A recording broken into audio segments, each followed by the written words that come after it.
ರಾಧೇಶ್ಯಾಮ್ ಸೀತಾರಾಮ್ ಎಲ್ಲರಿಗೂ ನಮಸ್ಕಾರ. ನಾವು ನಮ್ಮ ಸ್ಥಳ ಬಿಟ್ಟು ಇನ್ನೊಂದು ಸ್ಥಳಕ್ಕೆ ಹೊಂಟೇವಿ. ಪಟ್ನಿ ರೆಡಿ ರೈಲ್ವೆ ಸ್ಟೇಷನ್ ಬಂದು ನೋಡ್ತೀವಿ. ಅಂಕಲ್ ಕೈ ತೋರಿಸ್ಕೊಂಡೈತಾನೆ ರೈಲ್ ಪಿಕ್ಚರ್ ಹೆಂಗೆ ಮಾಡಲಿಯಪ್ಪ ಅಂತೇಳಿ ಅದು ಮಾತು ಕೇಳ ಮಾಡೋಣ. ಅವ್ರಿಗೆ ಸೆಲ್ಯೂಟ್ ಹೊಡೆದು ಮುಂದೆ ನಡ್ರಿ ಅಂತೇಳಿ ಎಲ್ಲರಿಗೂ ವೆಲ್ಕಮ್ ಮಾಡಿ ನಾವು ಗುಲ್ಬರ್ಗ ಬಿಟ್ಟು ಹೊಂಟೇವಿ.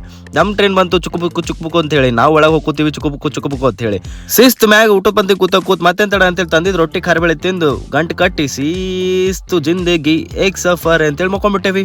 ಮುಂಜಾನೆ 6 ಅನ್ನೋದಕ್ಕೆ ಯಲಂಕ ದಾಟಿ ರಾಕಿಂಗ್ ಸ್ಟಾರ್ ಯಶವಂತಪುರಕ್ಕೆ ಬಂದೇವಿ. ಆಮೇಲೆ ರಾಕಿಂಗ್ ಸ್ಟಾರ್ ಯಶವಂತಪುರ ಮೆಟ್ರೋ ಒಳಗೆ ಹೋಗಿ ಪಾಳಿ ನಿಂತು ಟಿಕೆಟ್ ತಗೊಂಡು ನಾವೇ ಮೆಟ್ರೋ ಮಾಲಕರ ಅಪ್ಲೆ ಪೋಸ್ಟ್ ಕೊಟ್ಕೊಂಡ ಟ್ರೈನ್ ಸಲನ್ ಕಾಯ್ದೇವಿ. ಬೆಂಗಳೂರು ವೆದರ್ ನೋಡಿ ನಮ್ಮ ಅಣ್ಣನ ತಲೆನೇ ಹಾಪಾಯ್ತು. ತಲೆ ಹಾಪಾಕಿದ್ಕ ದೊಡ್ಡ ಬಿಲ್ಡಿಂಗ್ ತೋರಿಸಿ ನಾವು ಕನ್ನಡಿಗರು ವಿಶಾಲ ಹೃದಯದವರು ಅಂತೇಳಿ ದೂರಲಿಂದ ಇಸ್ಕಾನ್ ಟೆಂಪಲ್ ತೋರಿಸಿ ಅಲ್ಲಿಂದ ನಮಸ್ಕಾರ ಮಾಡಿ ಎಲ್ಲ ಒಳ್ಳೇದ್ ಮಾಡಪ್ಪ ಅಂತೇಳಿ ಮೆಟ್ರೋಲಿಂದ ತಿಳಿದು ಸೀದಾ ಜಯನಗರ್ 4th ಬ್ಲಾಕಿಗೆ ಬಂದೇವಿ. ಫುಲ್ ಚಳಿದಾಗ ಚಾಯ್ ತೆಲ್ಲದಾಗ ಬಿಸಿ ಕಾಫಿ ಕುಡಿದು ನಮ್ಮ ಮಾಮಗೂ ಕೊಡಿಸಿ ಅವ್ರ ಗಾಡಿ ಮೇಲೆ ಕೂತು ಬೆಂಗಳೂರು ಎಲ್ಲ ರೂಲ್ಸ್ ಅನ್ಫಾಲೋ ಮಾಡಿ ಪೊಲೀಸರಿಗೆ ಸಾರಿ ಹೇಳಿ ನಮ್ಮ ಅಕ್ಕನ ಮನೆಗೆ ಹೊಂಟೇವಿ. ಗುಲ್ಬರ್ಗದಾಗ ಸ್ವಚ್ಛ ಭಾರತ್ ಅಂತ ಹೇಳಿದ್ದು ಬೆಂಗಳೂರು ತರ ಮುಟ್ಟಿದೆ ಅಂತೇಳಿ ಖುಷಿದಾಗ ಜಿಂಗಲೆಲ್ಲ ಹೂ ಅಂತೇಳಿ ನಮ್ಮ ಅಕ್ಕನ ಮನೆಗೆ ಬಂದೇವಿ. ಒಳ ಬಂದು ನೋಡೋಣ ನಮ್ಮ ಹೆಣ್ಣುಳ್ಳಿ ನಮ್ಮ ಕೊಂಡದ ಹೆಣ್ಣುಳ್ಳಿಗೆ ಎಬ್ಬಿಸಿ ಬೇಟೆಳಕ್ ಹೋಗೋದಂತ ಅಕ್ಕಿ ರೆಡಿ ಮಾಡಿ ನಾವು ರೆಡಿ ಹೊರ ಬಂದಿದ್ದೇವೆ. ಈ video to be continued part 1 2 3 4 5 6 ಅಂತ ಹೇಳಿ ಮತ್ತೆ ಬೇರೆ ವಿಡಿಯೋದಾಗ ಸಿಗ್ತೀನಿ ಅಂತ ಹೇಳಿ ನಾವು ಬೇಟೆಗೆ ಹೊಂಟೇವಿ. ಎಲ್ಲರಿಗೂ ಜೈ ಶ್ರೀರಾಮ್.